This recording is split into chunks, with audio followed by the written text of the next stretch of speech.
নমস্কার বন্ধুরা, দোলন kitchen with ভিলফুটে আপনাদের আবারও অনেক অনেক স্বাগত জানাই। আজ আমি আপনাদের দেখাবো কিভাবে কাঁঠাল বীজ পরিষ্কার করতে হয় এবং পরিষ্কার করে তার সাথে সাথে একটি নতুন ধরনের রেসিপিও শেয়ার করব। চ্যানেলে যদি নতুন হয়ে থাকেন চ্যানেলটিকে অবশ্যই সাবস্ক্রাইব করবেন এরকম নিত্য নতুন রেসিপি সবার আগে পাওয়ার জন্য। ভিডিওটি ভালো লেগে থাকলে অবশ্যই একটা লাইক করবেন, কমেন্ট করবেন এবং শেয়ার করতে ভুলবেন না। চলুন তবে রেসিপিটা শুরু করা যাক।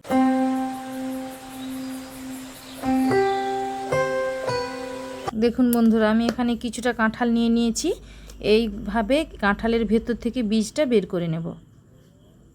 এই দেখুন বন্ধুরা, এইভাবে বীজটা বের করে নিতে হয়। আপনারা যখন কাঁঠাল খাবেন কাঁঠালের এই অংশটা কিন্তু ফেলে দেবেন।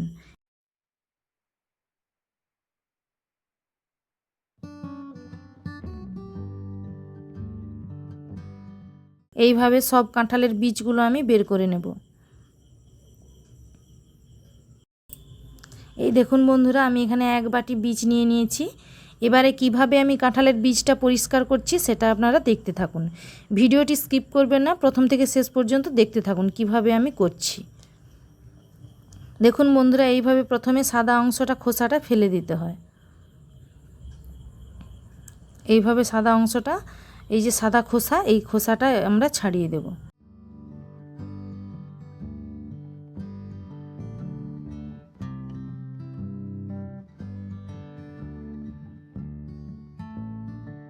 দেখুন বন্ধুরা, এই যে লাল অংশটা এটাও কিন্তু পরিষ্কার করে নিতে হবে। অনেকে এটা পরিষ্কার করে না, কিন্তু এটা পরিষ্কার করে দিলে তবেই বীজটা খেতে ভালো লাগে, না হলে মুখে দিলে একটু খসখসে ভাব লাগে। সেই জন্য এই লাল অংশটাকেও পরিষ্কার করে দিতে হয়।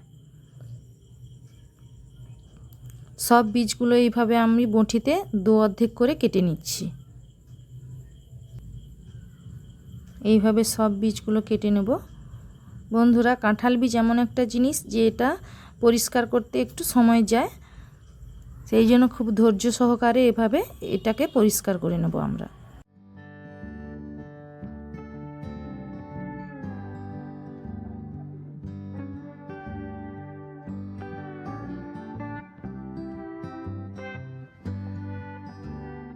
দেখুন বন্ধুরা, আমি বঁটিতে কেটে দেখিয়েছিলাম, আবার আমি একটা জাঁতিও নিয়ে নিয়েছি। এভাবে আপনারা এরকম জাঁতিতেও কেটে নিতে পারেন। জাঁতিতে কিন্তু খুব সুন্দরভাবে কাটা যায়, বঁটির থেকেও তাড়াতাড়ি কাটা যায়।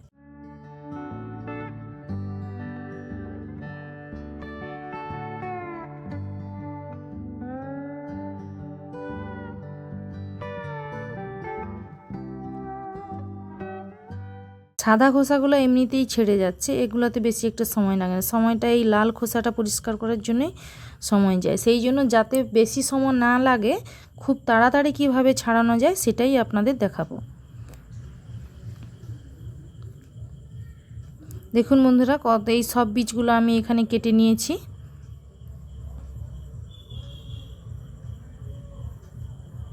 কতগুলো খোসা বেরিয়েছেন দেখুন।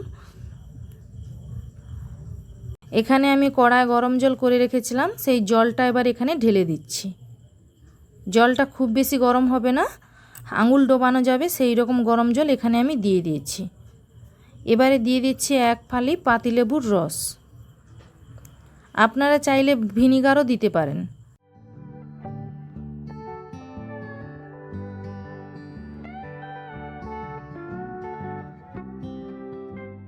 এইভাবে জলে আমি আধ ঘন্টা, হাতে যদি সময় থাকে আধ ঘন্টা রাখতে পারেন, না হলে 10 মিনিট রাখলেও হবে।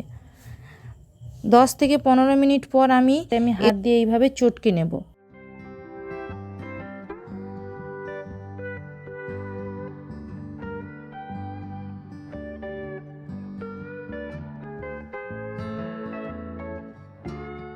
এইভাবে রগড়ে রগড়ে এর খোসাগুলো, এই দেখুন বন্ধুরা কত সুন্দর ছেড়ে যাচ্ছে। এইভাবে সব বীজগুলো এইভাবে লাল অংশটা ছাড়িয়ে নেব।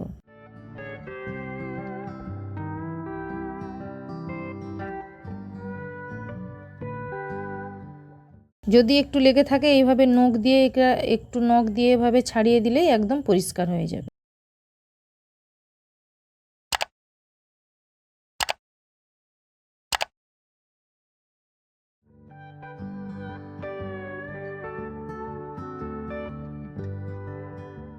দেখুন বন্ধুরা, সব বীজগুলো আমি পরিষ্কার করে নিয়েছি। এগুলোকে আরও একবার ভালো জলে ভালো করে ধুয়ে নেব।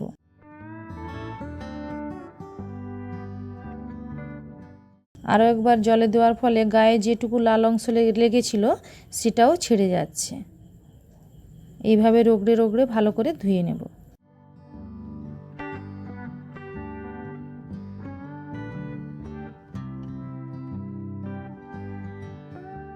দেখুন বন্ধুরা, বীজগুলো আমার পরিষ্কার করা হয়ে গিয়েছে। এবারে এইটা দিয়ে আমি দারুণ একটি রেসিপি বানাবো। দেখতে থাকুন কিভাবে আমি রেসিপিটা বানাই। ওখানে আলুগুলো আমি ছোট ছোট টুকরো করে কেটে নিয়েছি। এবারে উনান জেলে উনুনে কড়াটা বসিয়ে দিয়েছি সর্ষের তেল। এবারে আদা রসুন পেঁয়াজ আমি একসাথে বেটে রেখেছিলাম, সেটা দিয়ে দিলাম।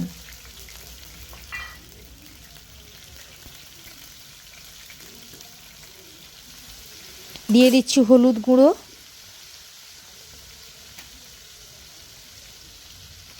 দিয়ে দিচ্ছি শুকনো লঙ্কার গুঁড়ো, অল্প একটু ধনে গুঁড়ো। সব মশলা একসাথে ভালো করে কষে নেব।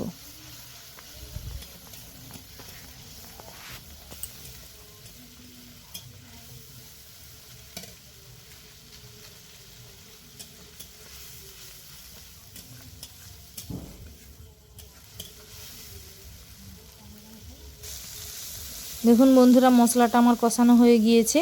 এবারে দিয়ে দিচ্ছি কেটে রাখা আলুগুলো এবং কাঁঠাল বীজগুলোও দিয়ে দিচ্ছি।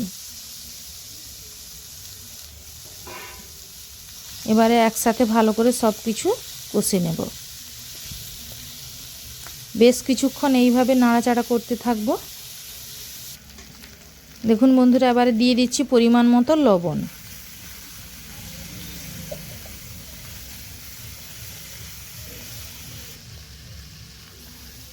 আমার কষানো হয়ে গিয়েছে। এবারে দিয়ে দিচ্ছি পরিমাণ মতো জল।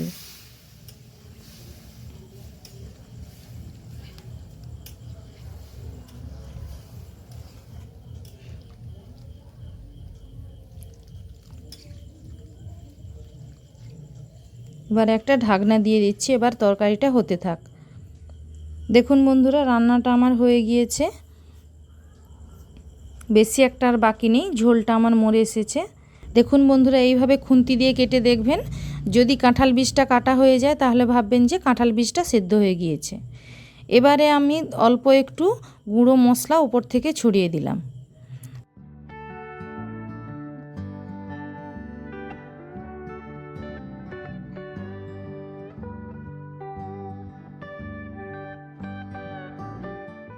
দিয়ে আরও 1 মিনিটের মতো চাপা দিয়ে রাখলাম। এবারে চাপাটা খুলে দিয়েছি। দেখুন বন্ধুরা, তরকারিটা আমার একদম হয়ে গিয়েছে। এবারে ঢেলে নেব। বন্ধুরা, ভিডিওটি যদি ভালো লেগে থাকে অবশ্যই একটা লাইক করবেন, কমেন্ট করবেন এবং বেশি বেশি করে শেয়ার করবেন। চ্যানেলে যদি নতুন হয়ে থাকেন চ্যানেলটিকে অবশ্যই সাবস্ক্রাইব করবেন। এই রকম নিত্য নতুন রেসিপি সবার আগে পাওয়ার জন্য। নমস্কার, দেখা হচ্ছে পরের ভিডিওতে।